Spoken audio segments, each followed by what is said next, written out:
see you ain't got shit to do but hate on me, huh? In a minute, I'ma fuck you up, cuz. On some real shit. Not physically, but business-wise. A viral clip claiming to show Snoop Dogg getting jumped by Daz Dillinger has sent the internet into full meltdown. But behind the shocking headlines is a deeper story, one involving money, trademarks, royalties, and the collapse of a decades-long family partnership. In this video, we uncover what the footage really shows and the explosive feud fueling it. The viral clip that reignited a family war.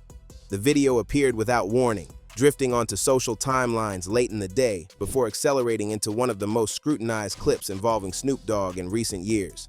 It captured Snoop speaking directly into the camera, addressing Daz Dillinger with a sharp, controlled intensity. In the footage, he issued a business-focused threat, signaling an intention to retaliate financially in response to Daz's recent accusations. No physical confrontation occurred, yet the tone, cold, deliberate, and unmistakably personal, created an atmosphere that many misread within seconds. Cause you broke as a right now, so I'ma f you up in a minute, cuz. Leave me alone. Leave me the f alone. Leave me alone, cuz. Still, the truth of the video was not rooted in violence but in frustration.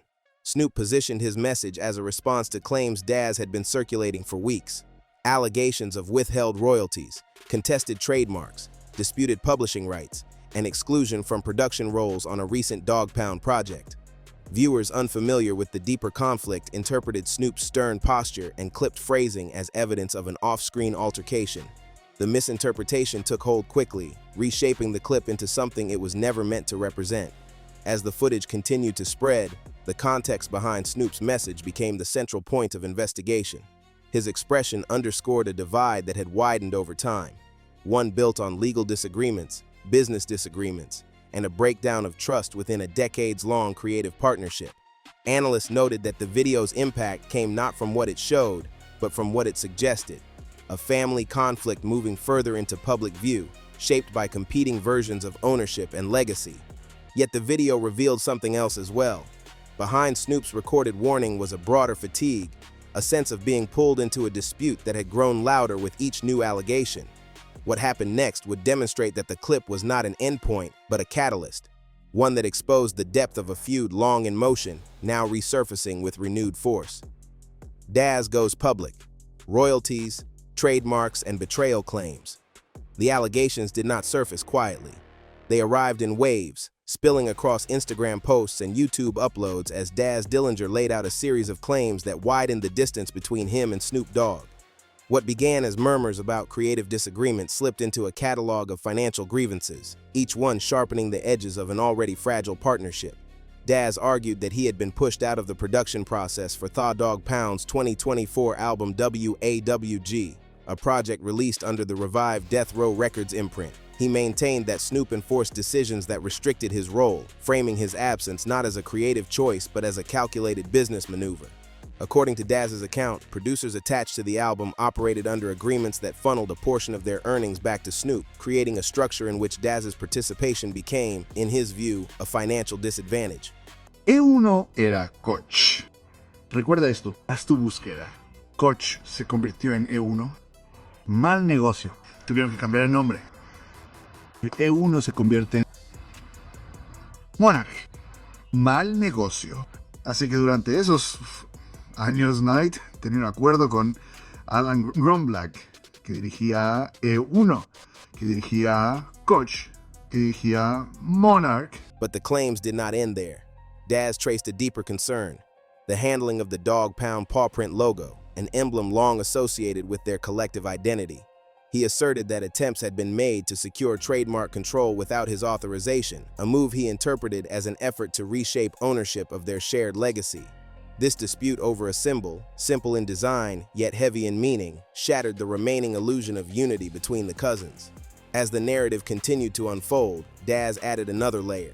He alleged that royalties connected to the Death Row catalog were being redirected to operational expenses rather than to the artists who contributed the music. The accusation suggested an imbalance between institutional priorities and creative rights, raising broader questions about transparency within the label's financial structure. Yet the most complex claim pointed towards something larger, concerns that key assets, including publishing, trademarks, and catalog rights, were being positioned for a potential high-value sale involving major corporate buyers. Daz believed that his contributions risked being absorbed into a transaction from which he would be excluded. What happened next would deepen the fracture. These public assertions, delivered with increasing urgency, shifted the conflict from private disagreement to a full-scale examination of ownership, loyalty, and the cost of shared history. Snoop strikes back. The warning that shifted the narrative.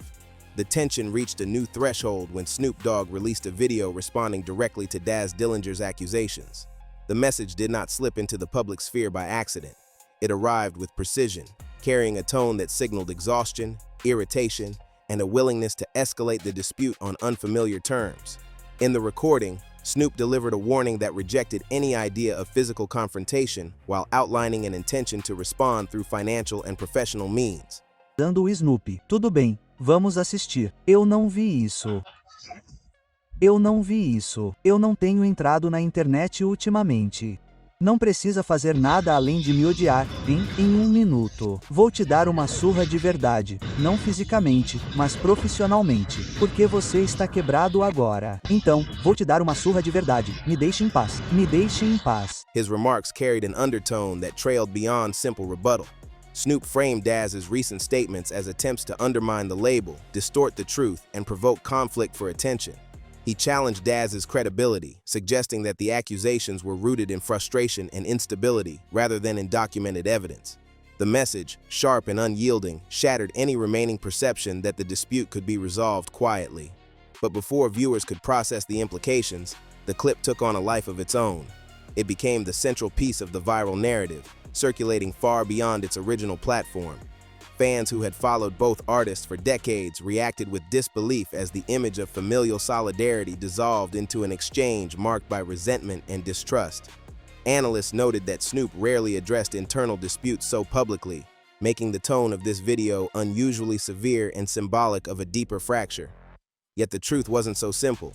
While the video seemed like a personal attack on the surface, it also reflected the structural pressures surrounding Death Row's revival, the ongoing disputes over catalog ownership, and the growing scrutiny of financial transparency within the label. Snoop's warning functioned as both a denial and a declaration, an insistence that he would defend his decisions, protect the brand, and counter what he viewed as damaging narratives. Still, one question lingered. Had the conflict reached a point where public statements no longer addressed the real source of the fracture? What happened next would reveal that this exchange was not merely reactive. It was evidence of a deeper unraveling already in motion. The real root: money, credit, and control over dog-pound history. Beneath the public exchanges, the conflict traced its origins to the 1990s, when Snoop Dogg and Daz Dillinger first collaborated as members of Dog Pound. Daz contends that several compositions, recordings, and visual elements from that period were his creations. Yet in recent years, he has observed efforts to consolidate ownership in ways that minimize his contributions. The tension reflects more than personal grievance. It signals a structural dispute over who controls the rights to a legacy that has both cultural and financial weight. Central to the dispute is the paw print logo, an emblem intertwined with the identity of Dog Pound. Daz maintains that he legally secured the trademark decades ago and that any attempts to use or transfer it without his consent constitute both a legal and moral overstep. The symbol, simple in design but monumental in recognition, represents a tangible link between creative labor and commercial exploitation. Analysts suggest that such disputes over intellectual property often escalate precisely because the symbolic and financial stakes overlap. Further complicating the dynamic are claims regarding Death Row Records' publishing agreements. Daz asserts that he was excluded from the label's production and revenue-sharing structures because he refused to sign over publishing rights, a move he frames as principled resistance to losing control over his work. According to his account, promises made by Snoop upon acquiring Death Row to return publishing rights to original creators were not fulfilled, deepening mistrust and generating persistent resentment. Yet the significance extends beyond individual disputes. Mano, era tudo o que queríamos, mano, porque vou vender tudo por uma nota. Aspas, Le Pou é uma marca registrada. Ele fez a batida para a Universal. Sim, ele era a batida. Mas, eu vou vender meu. Agora, o que você quer dizer com vender? Ele disse que ia vender ou o quê? Eles estão vendendo para o Defro, o novo Defro que acabou de sair. Snoop, tudo em que o Snoop está envolvido. Ele vai vender tudo isso por $1 bilhão.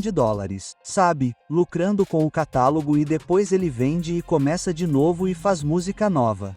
Whoever exercises control over Dog Pound's catalog wields influence over royalties, licensing, and future transactions, including potential sales involving major corporate entities. Observers note that these dynamics have transformed what was once a collaborative partnership into a contest over legacy and leverage, where personal history intersects with business strategy. Still, one question persisted. Could decades of shared creative success withstand the pressure of contested ownership and divergent visions for the catalog's future? The struggle over money, credit, and control would prove foundational, shaping not only the trajectory of the feud, but also the public perception of both artists' roles within West Coast hip-hop history. A decade of tension. Their feud didn't start in 2024. The recent flare-up between Snoop Dogg and Daz Dillinger represents only the latest chapter in a conflict that has quietly evolved over more than a decade. Reports and interviews trace the first public signs of strain back to 2013, when Snoop described in an interview with Noisy a need to cut out family members, specifically referencing Daz. At the time, the statement suggested a fracture born not from business alone, but from a sense of personal betrayal, a misalignment of loyalty and expectation within a family and creative partnership. Yet the rift did not dissipate. By 2023, Daz publicly articulated his perception of a recurring imbalance, asserting that Snoop had repeatedly attempted to punk the little cousin. The comment captured the ongoing struggle over authority, recognition, and respect within their professional dynamic. Analysts observing the sequence of events noted a pattern of intermittent engagement, periods of collaboration and shared public success punctuated by quiet withdrawals and emerging grievances. It's some people in your life that, hey, ain't no rekindling. Ain't no rekindling. This shit is over. Fuck you. Yeah. You, nigga. In the months leading up to the latest conflict, Daz hinted at creative retaliation. Before releasing Retaliation, Revenge, and Get Back 3, he disclosed preparations for a diss track aimed at addressing perceived slights and restoring his narrative within the music community. These developments suggest that even while public statements remained sporadic, the underlying tension continued to shape decisions regarding production, promotion, and creative direction. Parallel to the public discourse, the feud reflected broader structural pressures within the label and the management of shared intellectual property.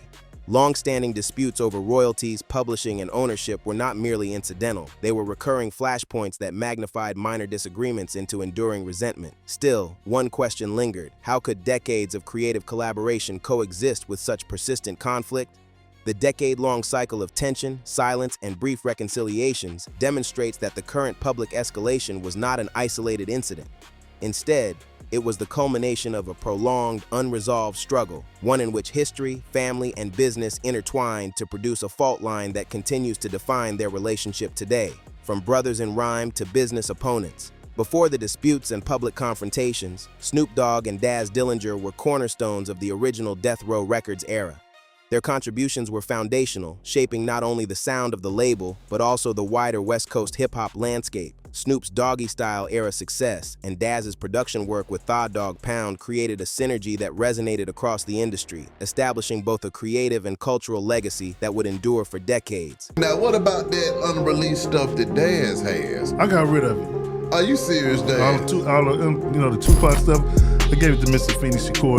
Back in the day, she sued me for $1 million. Together, they were architects of the G-Funk movement, blending rhythmic innovation with melodic storytelling. Analysts note that their combined efforts during the 1990s set standards for production, lyricism, and collaboration, influencing a generation of artists.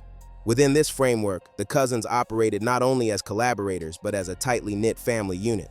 Their professional connection was inseparable from their personal ties. They described each other as brothers, emphasizing loyalty and shared vision above individual ambition. Yet the passage of time introduced pressures that altered the balance. Success brought new opportunities, and with them, disputes over ownership, publishing, and control of intellectual property. The financial stakes, now measured in multi-million-dollar valuations of catalog rights and potential corporate transactions, created fault lines that were previously invisible. Where once there was trust and shared purpose, disagreements over legacy, profit, and legal authority began to erode the foundations of their relationship. Still, the contrast between their early years and current tensions is stark. What was once a partnership grounded in mutual respect has become a calculated negotiation over control and compensation. The evolution from creative brotherhood to business opponents highlights a broader reality within music history, that the monetization of art can complicate and ultimately strain even the closest bonds. What remains indisputable is the impact of their early collaborations. The work they produced together continues to define West Coast hip-hop, even as disputes over ownership and royalties dominate the present. Their trajectory serves as a reminder that the legacies artists leave behind can be as contested as they are celebrated, and that personal and financial stakes often collide in ways that reshape both family and history. The feud between Snoop Dogg and Daz Dillinger is more than a family quarrel. It is a reflection of how legacy, creativity, and commerce can collide. Decades of collaboration, loyalty, and shared triumphs have given way to disputes over ownership, royalties, and control. What began as brotherhood has evolved into a complex negotiation over history itself. Their story reminds us that even the strongest bonds can fracture under the weight of ambition and circumstance. How do we preserve art and trust when both hold immense value? Share your thoughts below.